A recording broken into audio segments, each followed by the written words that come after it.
In 1898, the British Empire was almost at its height, and in Africa it was busy constructing one of the largest railway lines in the world to connect its African colonies.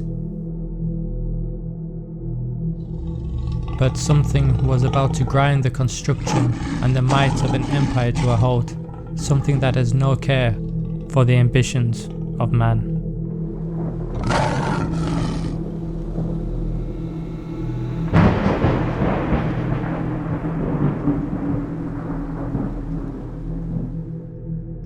We like to think that humans are at the top of the food chain in most countries in the world, and in most cases we are, but there are certain exceptions when man becomes the prey.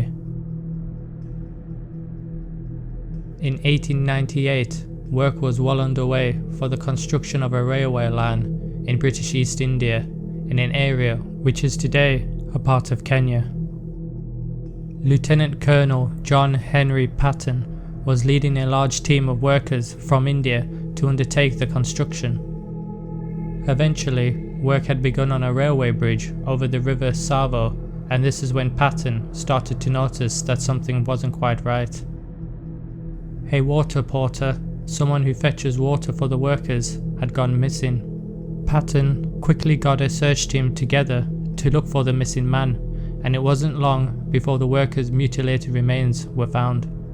Patton recognised the marks on the bodies as being made by a lion, and possibly more than one. The next day, he formed a hunting party to find and slay the beast. But instead, his team stumbled upon more bodies, men who he recognised who had gone missing weeks earlier. It wasn't long after this that a second person vanished during the night, and in less than 3 weeks, the death toll had reached 17 dead.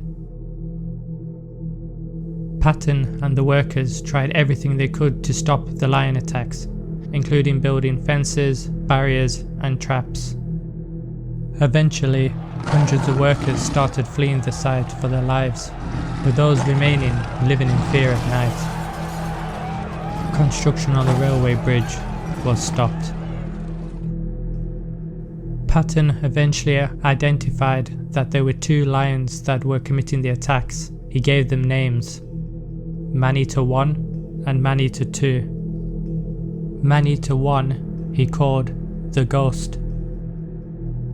Man-Eater 2 he called the Darkness.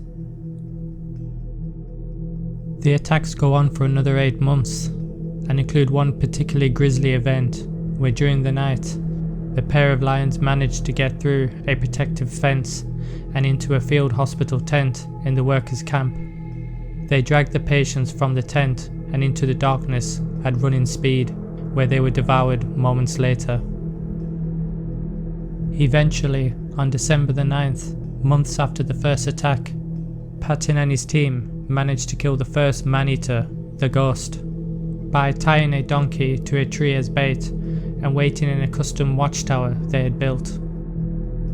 3 weeks later, the second man-eater, the Darkness, was tracked to its lair in a tense standoff between them and the lion, with the lion finally being brought down after attempting to charge the hunters despite suffering many gunshot wounds.